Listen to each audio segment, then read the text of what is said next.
BNP chairperson Begum Khaleda জিয়াকে 5 বছরের কারাদণ্ড দিয়েছে বিচারিক আদালত। রায়ের পর খালেদা জিয়াকে নাজিমউদ্দিন রোডের পুরনো কেন্দ্রীয় কারাগারে নিয়ে যাওয়া হয়েছে। সেখানকার একটি ভবনের 2য় তলার ডে কেয়ার সেন্টারে খালেদা জিয়াকে রাখা হয়েছে। সেখানে একজন ডিভিশনপ্রাপ্ত বন্দী হিসাবে খালেদা জিয়ার খাবারের মেনুতে সকালে ভাত থাকছে না।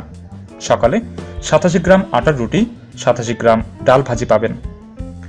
দুপুর ও রাতে 495 গ্রাম সরু চালের ভাত, 218 গ্রাম মাছ মাংস এবং সারাদিনে প্রায় 145 গ্রাম ডাল পাবেন।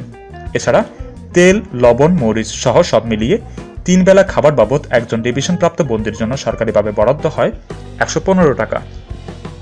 আজ সকালে আটা রুটি ও ডালবাজি খাননি বেগম জিয়া। ডিআইজি প্রিজন বেগম জিয়ার সঙ্গে 8টা 33 মিনিটে দেখা করেন। বেগম জিয়া তাকে বলেন, আমি কিছুই খাবো না, আমার খাবার বাসা থেকে আসবে। এদিকে শুক্রবার দুপুরে তার জন্য ফল নিয়ে এসেছিলেন 2 নারী, কিন্তু খালেদার কাছে ফলগুলো পৌঁছতে পারেনি। কারা কর্তৃপক্ষের অনুমতি না পেয়ে ফিরে গেছেন 2 নারী। কারাগারে ভিআইপি এই বন্দীদের সরকার বরাদ্দ খাবারে প্রয়োজন মেটে না। এর বাইরে ভিআইপি বন্দীরা ক্যান্টিন থেকে বাড়তি খাবার সংগ্রহ করে থাকেন।